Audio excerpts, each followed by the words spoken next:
People talk about if you read a book, it can change your life, and in my case, that's exactly what happened. I read Raoul Hilberg's Destruction of the European Jews when I was in graduate school, and when I read Hilberg, suddenly this opened up a whole aspect of European history that in the 1960s was not in the curriculum. My courses at undergraduate college, even in European history, didn't mention the Holocaust in any significant way.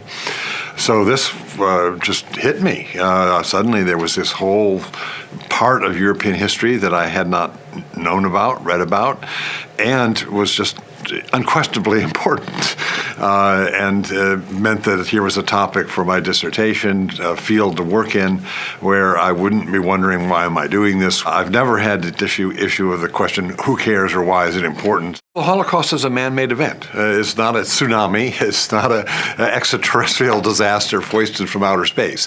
It happened because human beings did these things to other human beings.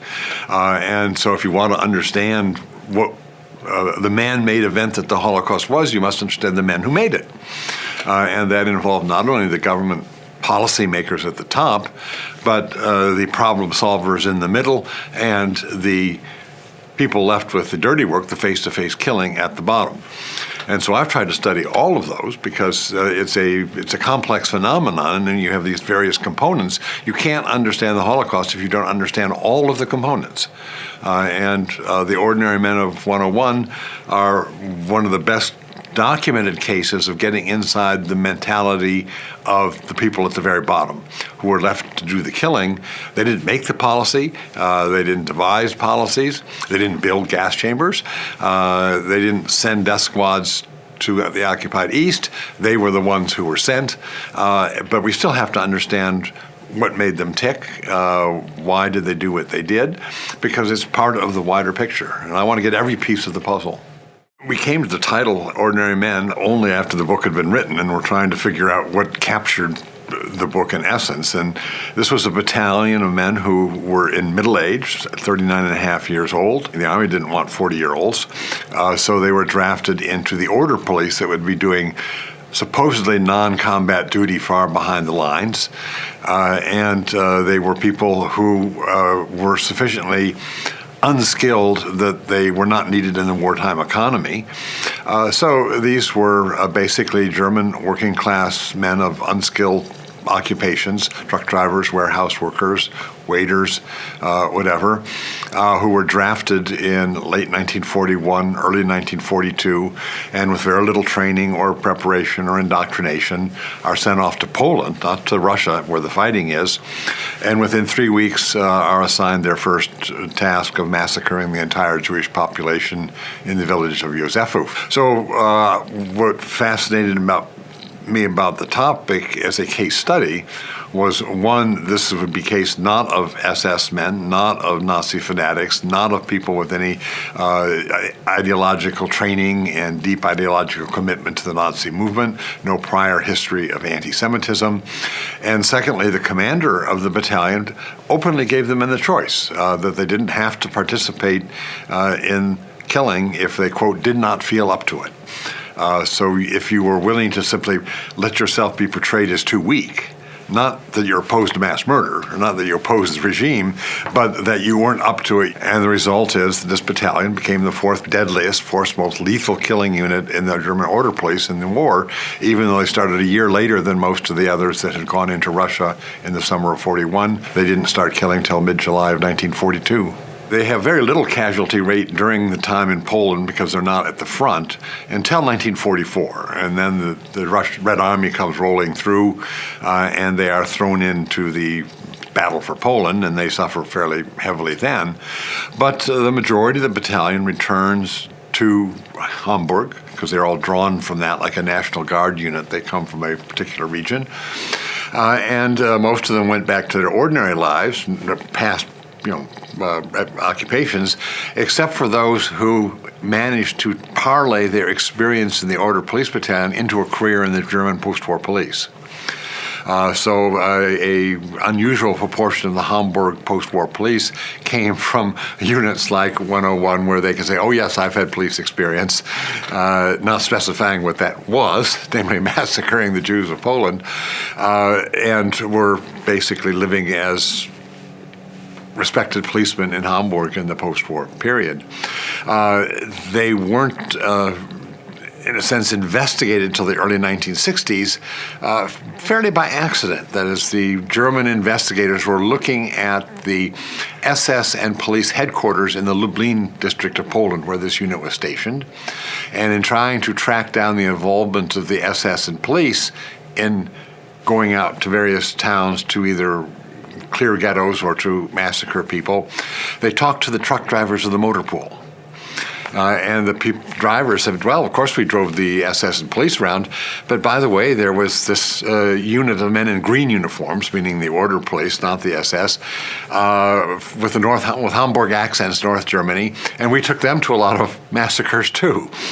And so that's what led to them sending investigators to, or at least representatives to Hamburg, where they discovered, the roster of the battalion. So they knew everybody in it that was still alive in Hamburg. They could interrogate, ended up interrogating 210 men out of 500. And that they soon discovered too many of them were in the police, so they had to set up a special commission because the police couldn't investigate their own police crimes. So the law was totally inadequate to deal with the nature of the crime. Well, unlike most trials where the thing that they constantly said was, well, I was under duress. If I had not done as ordered, I would have suffered terribly. But in this case, they didn't even invoke that alibi because from the very beginning, the prosecutors, the investigators knew that, in fact, they had choice. So the next line was to be more truthful, which was to most often cite peer pressure and cite the need to be accepted by your comrades. Remember, this is an occupation unit of 500 men deep in enemy territory. This is the only society they have.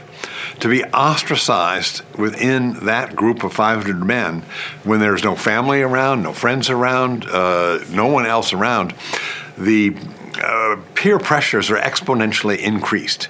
And to be expelled from that community or to be treated as a pariah within that community is a far more intense social sanction, we might say, than if they were back in Hamburg, where if you don't like what happens in the job, you tell the boss to, stuff it and go home to your family and have a good meal and talk with your wife.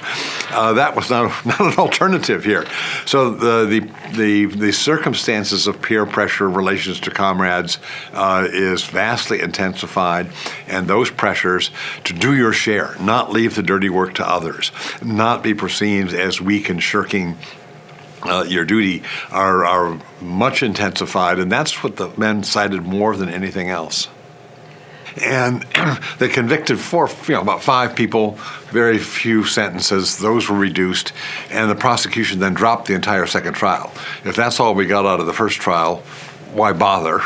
And so in the end, a handful of people from 101, a unit of 500 men that it either killed or sent to Treblinka to be gassed, over 83,000 Jews, had 2 or 3, 4 people went to prison for a very short period of time. After the book came out, I got a phone call from somebody from New Jersey, and he had been born in Hamburg. His father had not returned from the war, and his mother had moved to New Jersey when he was about 10. So he had been born but never seen his father, been conceived during leave, and his father then never came back again. He read Ordinary Men, or saw a review of it and read the book, checked the letters, and all the towns are the same. His father was in 101. And so I asked him, well, what do the letters say? And he says, they're utterly boring. They talk about the weather. They talk about food, all the normal, mundane things you could write to your wife, except on one occasion in which his father wrote to his mother, what we are doing here in Poland is unpleasant. Unangenehm was the German term. And that was the only reference to what the activities of the battalion were, and his take on it. What he was doing there in Poland was unpleasant. One thing that the book stirred was a study of many of the other police battalions. When the book first came out, a question was raised, well, how typical or representative is the unit? Well, it turned out in some ways it was quite unrepresentative, quite different from other killing units. So one thing is that it was a number of German scholars became very involved in sort of filling in this whole group of perpetrators that up until Ordinary Men, nobody had paid any attention to. I had the experience of meeting with a psychiatrist from Rwanda. And he had been in the unique position where he was, as a psychiatrist, dealing with the trauma of survivors in a refugee camp right across the border in Uganda. But there was also a prison there for captured genocidaires. And he then went into the prison and basically used his psychiatric skills to try to figure out what made the killers tick. And he came to the conclusion there were two clusters of motives that stood way out. One was the ideological, the framing of what they were doing not as murder but as sanitation. They were killing cockroaches, killing vermin, that they weren't killing human beings. Dehumanization of the victim, which we know in almost every genocide is absolutely key. And then there was the group dynamic. How were they seen in the eyes of their comrades? How much esteem were they held in? The need to be seen as valued by your comrades as a go-getter, as they're doing more than going beyond the minimal, doing the maximum. So the dynamics of a killing unit in this case, I think, were not terribly different.